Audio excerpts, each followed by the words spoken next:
আসসালামু আলাইকুম ওয়া রাহমাতুল্লাহি ওয়া বারাকাত। নৃত্য পরিবেশন করে বিনিময় নেওয়া যাবে কি না?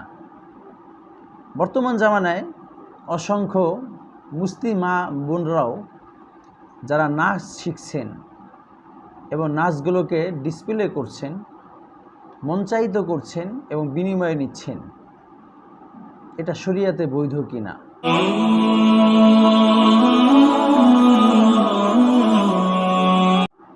এর উত্তর হলো, আল্লাহ সুবহানাহু ওয়া তাআলা কোনো নারীকে পরপুরুষের সামনে অঙ্গভঙ্গিমা করে তাদেরকে বিনোদন দেওয়া বৈধ করেন নাই। এমনকি পরিপূর্ণ বোরখা পরেও, একেবারে শরঈ বোরখা পরে, অর্থাৎ হাত মোজা আছে, পা মোজা আছে, চোখও খোলা নেই, ঢিলাঢোলা বোরখা পরেও কোনো মঞ্চে উঠে আপনাকে লাফালাফি করার মাধ্যমে, অঙ্গভঙ্গিমা করার মাধ্যমে কোনো পরনারীকে, পরপুরুষকে মনোরঞ্জন করা কোনো শরিয়াতে অনুমতি নেই এবং সম্পূর্ণ হারাম। সেখানে যদি শর্ট পোশাক পরে এবং